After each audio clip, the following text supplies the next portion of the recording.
the thesis with Story in the early days is this IP5 thesis, which is that, IP and content and media is this multi-trillion-dollar asset class that's completely locked up. It's completely opaque, and no one, unless you have a legal team, you basically have zero access to that, right? So what Story's trying to do is just tokenize all of the world's IP. Today's guest is Jason Zhao, the co-founder of Story. It is a blockchain startup that is focused on IP. It recently raised $80 million at a $2.25 billion valuation in August and has raised a total of $140 million. That is a lot of money. I'm excited to have Jason on to talk today about the fundraise, what they're using the money for, and why the focus on IP. Jason, welcome to the show. Hey, Jackie. Pleasure to be here.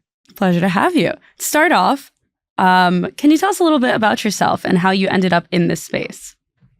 Sure. So I actually started off focusing on AI. So during my time in university, I studied two things. I studied philosophy. I've always been super, super interested in political theory and just thinking about how societies are structured. And also I studied computer science. So kind of the people always ask, how does that intersect? And to be honest, I think that both of them drive my interest in the other. So when it comes to philosophy, the way I think about technology is I've always wanted to build a startup ever since, reading Walter Isaacson's biography of Steve Jobs, actually, back in the day. And one of the things that really struck me was the fact that Steve Jobs was someone who was able to bridge the world between the humanities and the sciences, right? He was someone who understood computing, this new paradigm, but then also had this really, really intense eye for design.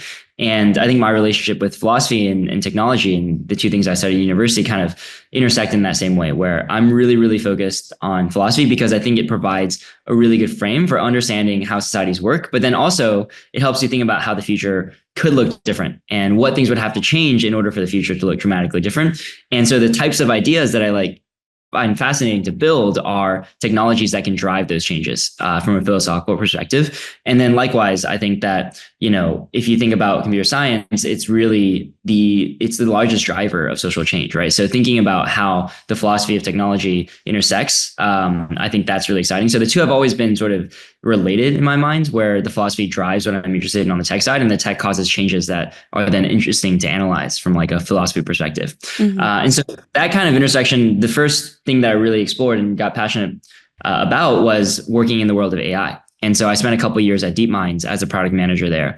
And one thing I really loved about DeepMind was that they had political scientists there. They had philosophers there.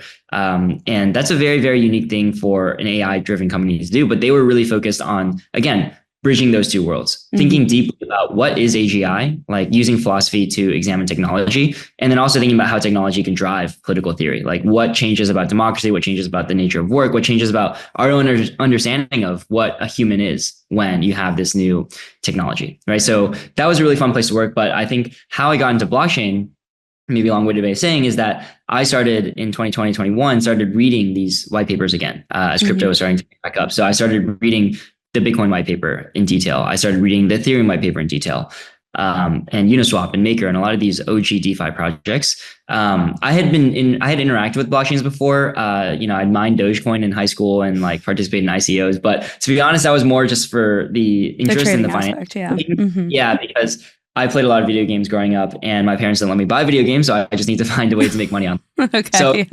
Franchised from the monetary system, and that's what crypto is good at. But I didn't really take it seriously as a technology, right? And so it wasn't until I started reading these white papers again in more detail with more specs that I started to realize that they were basically almost like political philosophy papers with a little bit of tech mixed in. And so I found I found it very interesting that these early white papers are driven by a very unique libertarian stance. And then around 2020, 2021, there was a lot of talk about DAOs and decentralized governance. And so people were almost talking in a very socialist or communitarian way, where we should own networks together. We should own companies together. If you contribute to something, you should own it together, right? And so it's fascinating to me to see that blockchains had so many different political beliefs that could be manifested in one single technology. Like whether you're a libertarian like Satoshi or Vitalik, or whether you're more socialist or communitarian, like a lot of the people who are interested in DAOs, blockchains was a way for you to realize those political visions. And I found that very intellectually interesting.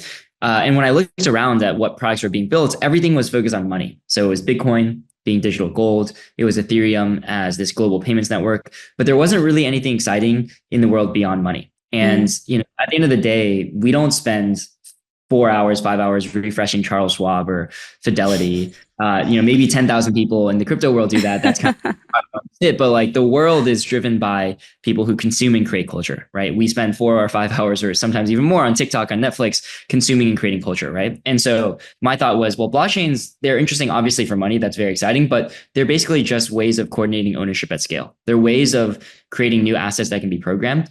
And why not, put the rest of the world on chain? Why not put IP on chain, right? Why not put culture? Because ultimately, if you think about the web, it's just a series of hyperlinked media objects. And we had the money built out, but nothing interesting to do with that money, nothing interesting to do with that content. And so that's kind of how I started thinking about story. And it's this almost like philosophical vision for how we can use blockchains to build a core part or reconstruct a core part of the internet, focused on everything beyond money.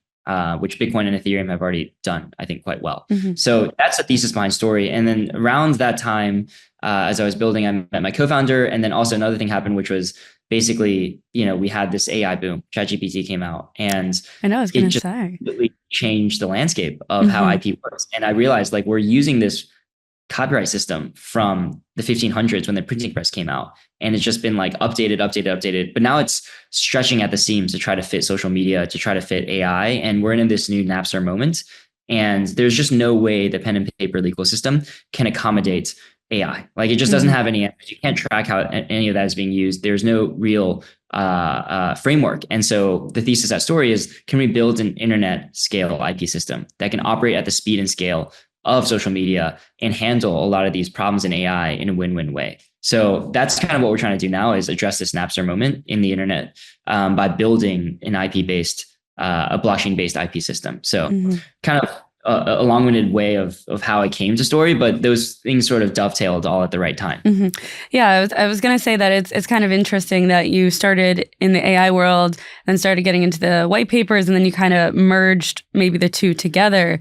Obviously, you've seen the jokes out there that all the people that were in crypto moved to AI. You kind of did the opposite journey, which is interesting, but then you kind of brought AI with you, right? How do you see AI playing a role in Story? And also, why is IP important?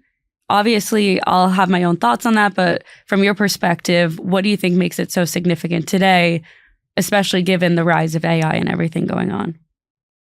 Right. Well, I think what we're seeing now is a completely new paradigm for how content is created and distributed. And it creates, to use a philosophy term, it creates a new social contract. So if you think about the social contract of the previous web, which is run by, let's say, like a Google and the Metas and the Instagrams of the world, the basic premise is that if you create interesting content, these platforms will drive eyeballs towards your content, and those eyeballs get monetized somehow, usually by running ads, right? And this is not necessarily a perfect social contract. I think no one would think that, because that's a social contract that killed local news, for example. But just to use an example, if you're a travel blogger and you create a WordPress blog about your travels to, let's say, New York or Seoul or San Francisco. I mean, probably San Francisco is too boring, but maybe New York or hey, there's some things out there for you. Yeah, you can get rich, right? But the idea is, okay, well, maybe it's not, maybe it's not a super top website, but you're getting, let's say, 10,000 views a month. So if you have SEO and you run some ads on that blog, you might be able to make $10, $100 a month. I'm just using this as a toy example. But now fast forward to today, and if someone wants to know, what do I do in New York? What do I do in Seoul? They might ask Perplexity. And Perplexity will take the content from this travel blogger's website and regurgitate it as one bullet in the response. And yeah, sure, there'll be a little button that says, this is like the second source used, right? And you can actually click out, but no one's going to do that. The whole point of Perplexity is that you don't have to click out. You can just stay on this UI, which is great for the end user. But now what you've done to this travel blogger is you've basically destroyed not just their business model. Maybe $100 a month is not that meaningful for them, but also the whole point of building it would be building this community and having an impact on other people, right? So now no one is looking at your blog. You're not generating any revenue, and the social contract of the old web has been completely broken, but there's no new contract in place, right? So we're kind of living in this Wild West where you have all these people. Like, what makes the internet great is that people create content. They create content on Yelp, on Reddit, they create content on TikTok. The whole point of the internet is peer-to-peer content. But now you're losing the kind of business model that would sustain the incentives to create that content. Because what's going to happen is a travel blogger is going to think, well, no one's looking at my stuff. No one's paying me. I'm just going to stop. Right. And this is obviously bad for the creator, but it's also bad for the platform, right? It's bad for WordPress. If they were a Redditor and they just quit because no one's reading their Reddit responses anymore, that's bad for Reddit. And ultimately, it's not just bad for Reddit, it's actually bad for the AI companies themselves because they run on data. And we have this new Moore's law, which is these scaling laws around data and compute. And the more data and the more compute, generally, the better the outcomes.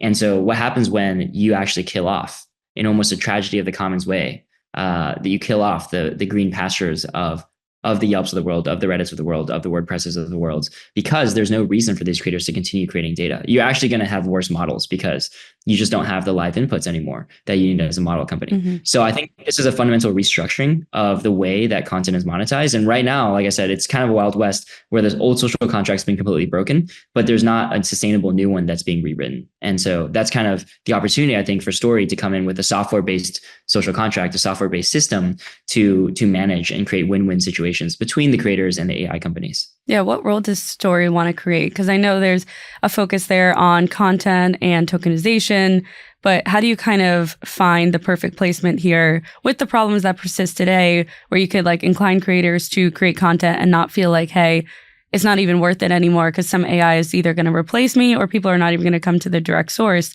They're just going to go to, like you said, Perplexity or something like that.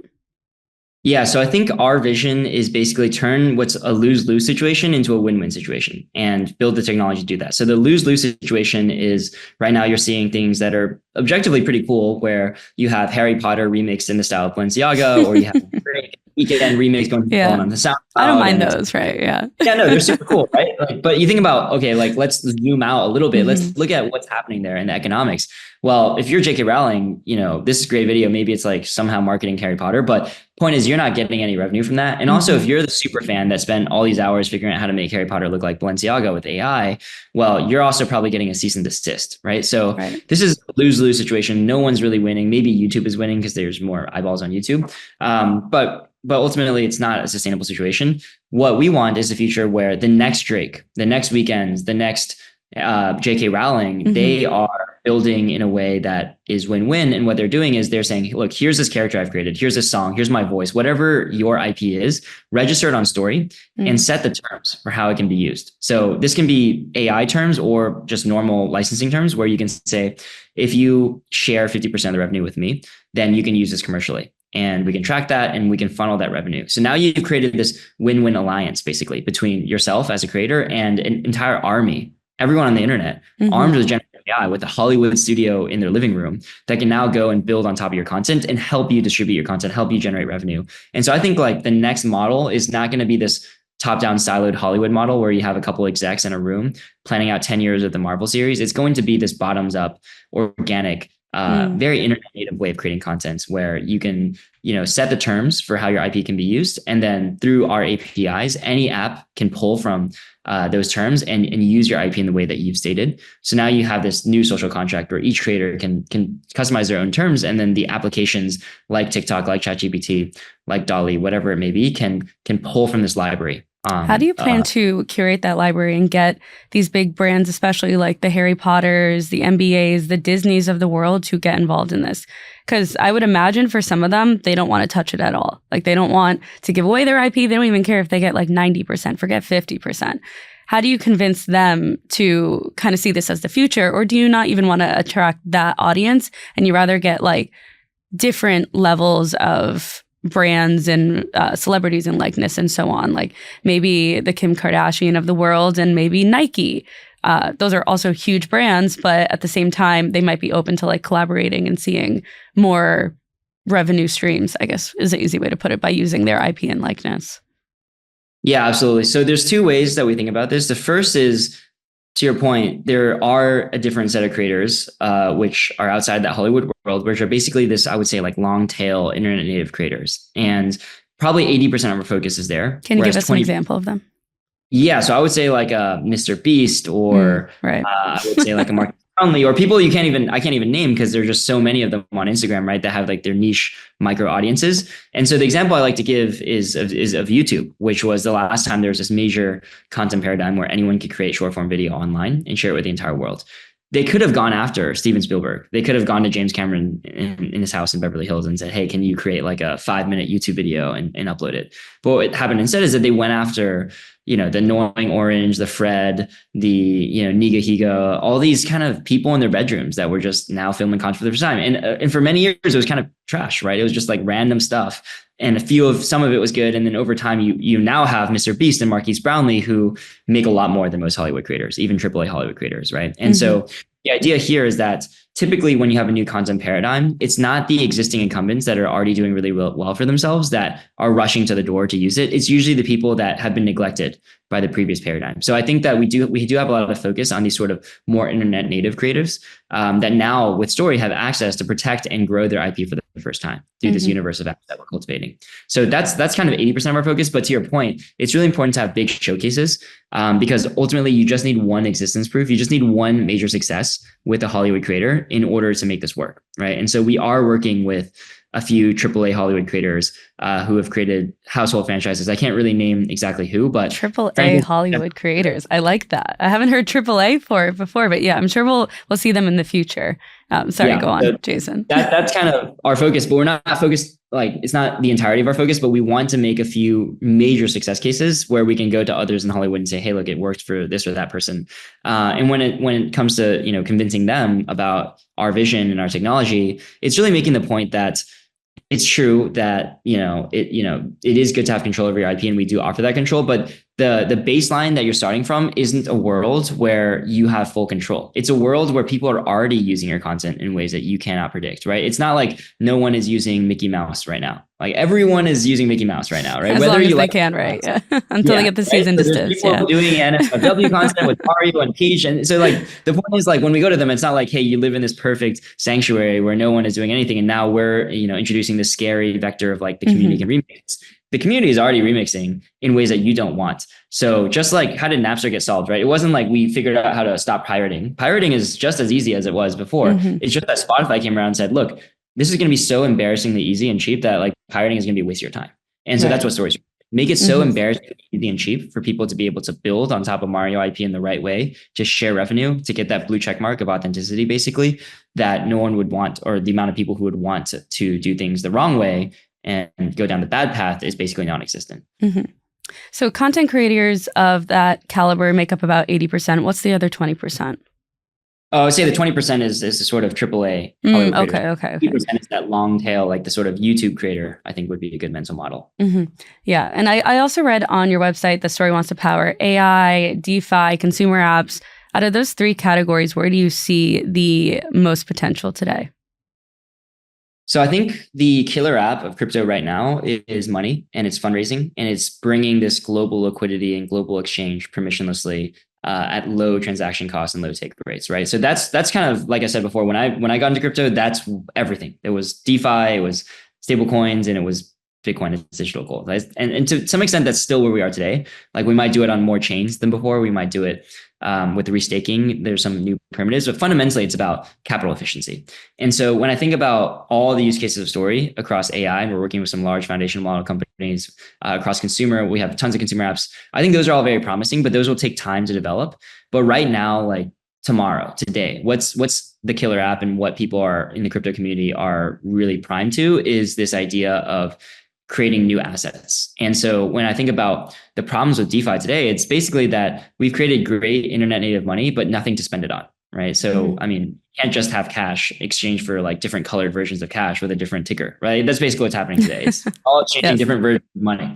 And so you have to invent, that's why meme coins are popular, because there's nothing to spend this cash on, right? And so the thesis with Story in the early days is this IP5 thesis, which is that, IP and content and media is this multi-trillion-dollar asset class that's completely locked up. It's completely opaque. And no one, unless you have a legal team, you basically have zero access to that, right? So our thesis is everyone gets IP. Like you might have to explain why like Athena is an internet bond to your parents, but you don't have to explain why like Snoopy is valuable, right? So everyone gets it, but it's super locked up. So what Story's trying to do is just tokenize all of the world's IP. And bring it on chain, make it programmable, let DeFi applications use this. So imagine if you could, on Aave or on a new lending protocol, take your creativity, your IP, and collateralize it and get a loan, right? Or if you could fractionalize your content, or if you were like Matt Fury, the person who actually created Pepe, you could create a sort of culture coin around what you've done and actually have it be backed, rather than have this whole separate thing that you don't have any control over. So I think that tokenizing this new asset class of IP is going to be a really interesting initial use case. It's going to help creators fundraise. It's going to help their communities participate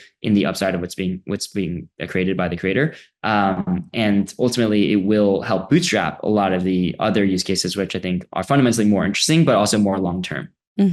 So does the value come from tokenization, or are there other value adds that both content creators can kind of extract from? Yeah. So in the IPFi use case, tokenization is important in the same way that, a dollar is a dollar on chain and off chain. But then, with the USDC, you can do a million other things with it, and it's sovereign money in some ways. But the tokenization is just the first step. So the real benefit here is that we've basically allowed people to program the terms into each IP for how that IP should be used. And we've given each IP a wallet. So think about it as almost an autonomous agent, where every single piece of content on the internet can state explicitly like how it can be used and how if you want to use it, how you can monetize it. And it's not just software. I think it would be a very weak and incomplete service that we built if this was just all code in a smart contract.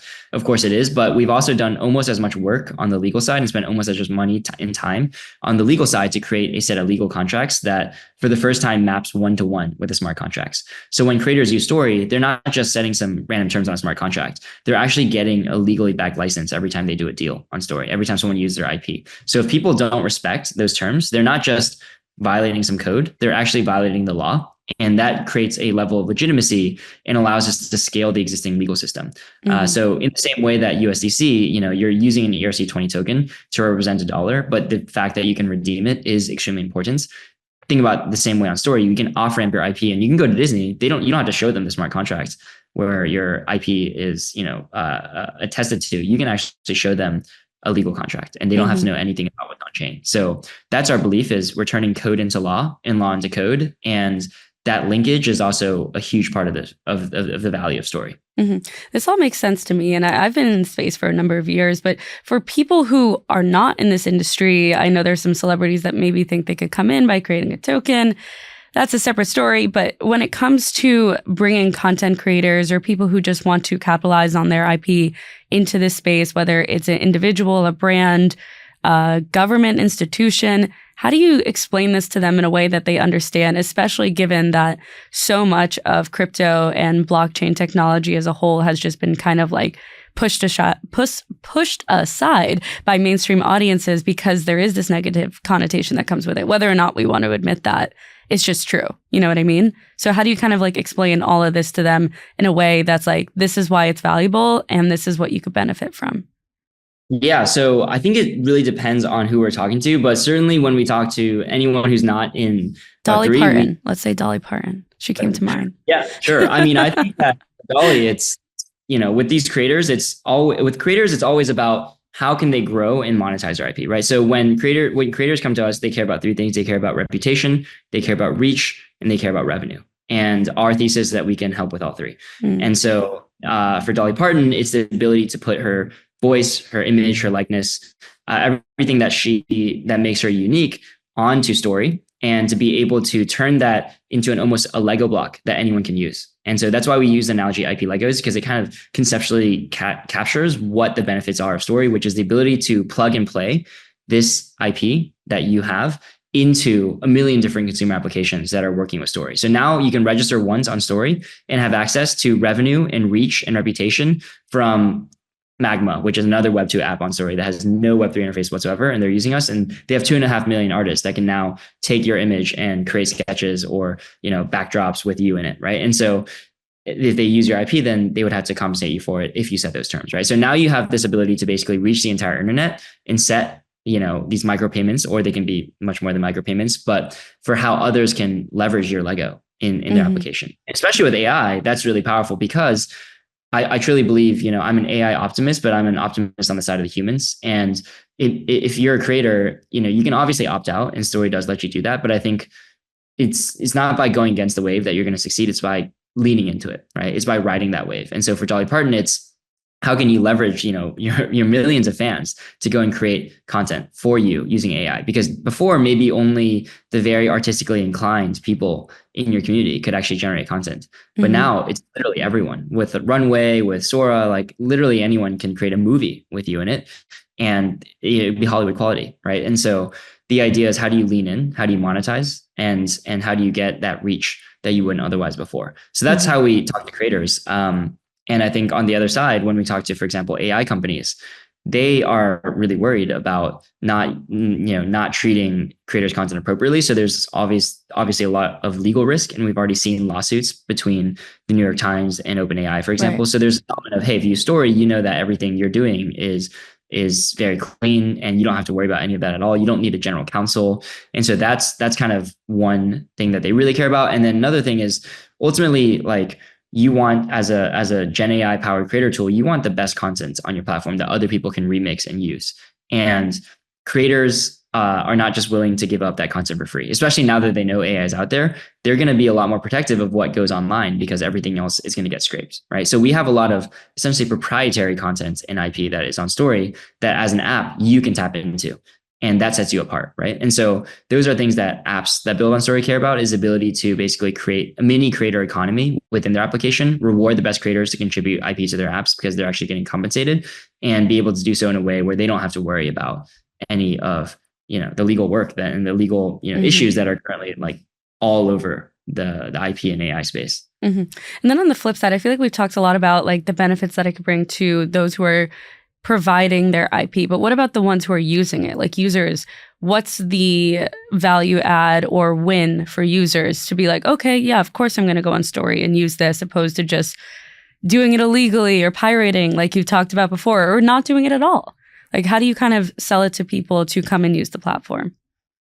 Yeah, the thing about the way that Story works, I would say it's a little bit like Stripe, right? And so Stripe is not going to people buying hoodies and saying, "Hey, you should really use Stripe," right? Right, right. The way that You Stripe just works use is, it. Yeah. you should use it, right? And so, in a weird way, we are a developer-focused company, even though we care a lot about creators, because ultimately, it's thing about Story is, an analogy would be a Stripe checkout, but for IP, right? And so we're not going to individual creators and saying, "Hey, you should spend your money on this application," and Story will, like, be Mm-hmm. part of that application. It's almost invisible. So I think in our true success case, it's going to be as invisible as Stripe is today, or as invisible as like HTTP Mm-hmm. or domain name system is today, where people just kind of use it and they don't even like it because it's so common. Like, no one's like, "I love the fact that we have domain names. It's so great. I could type in a domain name." It's just so invisible. It's Right. so embedded that it just works. So obviously, like we do when we talk to app developers, we tell them, how this benefits your users. It benefits the creators on your platform because it allows them to get compensated, and it benefits the users on the other side of that because they have more interesting creators that they can engage with. And content is the moat so much these days when software is Mm-hmm. basically monetized, right? So of course there are benefits for users, but the way that Story is structured is it's almost invisible to the end user. And the more invisible it can be, the more our developers, our entrepreneurs, our ecosystem can just run with the tech and make it theirs, the better for us. Mm-hmm. Story has moved into its quote unquote final phase. I saw the tweet. It's around November 7th, I believe it was. Yeah, a couple What does days. this mean for the chain's launch as you gear up for mainnet? Like, what are the really big North Stars for you? Kind of tell us the tea here. Yeah, so our final testnet before mainnet is launching on November 7th, called Odyssey. So that's basically the last testing environment, right? As close as we can get to a Mm-hmm. real mainnet simulation. And so we will be bringing out all the top apps. They're going to be launching on Odyssey. We're going to have a lot of interesting IPs. Of course, it's still testnet. So there's a lot of things that aren't going to work exactly the way that you'd expect on mainnet. Not from a tech perspective, that's all identical, but from an economics perspective, because it is not yet Yeah, on it's mainnet. testing. So the assets aren't like real in terms of the value they bear, right? So that's just a caveat there. But basically everything else, we're trying to push it as close to live as possible in terms of simulation. So we're really excited about that. And then when it comes to the mainnet launch, we ship really, really quickly. So I can tell you it's going to happen sometime in Q1 of next year. And so, we're we're kind of in the eye of the hurricane as we go in through the holidays, but it's going to be fun. It's going to be chaotic. It's going to be fast paced, but that's just how we ship at Story. And so we're going to be hopefully showing something to you guys on mainnet with over 100 apps in Q1. So that's really the main goal that Wow, they're all working towards. But Odyssey is the last step. So that's that's huge. that before mainnet. It's huge. Congrats. So we'll look forward to Q1 on that front. In regards to the hundreds of apps or 100 plus apps? 100 plus right now, but I hope by But we mainnet, hope hundreds, right? Yeah. we Hopefully have a this. few more months at least. And so I would say, I think we can get into the hundreds. Yeah. Okay. Of the 100 plus apps, what are kind of like the apps that are being built today by developers on Story? Give us like an idea of like the topics and themes that you're seeing kind of emerge right now. Yeah, I think you touched on them earlier. So the three most important categories for us are number one, AI powered applications, number two, IPFI, and using IP as this new asset class. And then number three is creator tools and consumer apps. So in the realm of AI, we have a lot of really, really exciting apps, both bottoms up and also existing big players. So we're working with one of the world's largest foundation model companies. The announcement will come out soon on that. And then on the bottom up side of the AI category, one app that I'm really excited about is an app called Mahojin.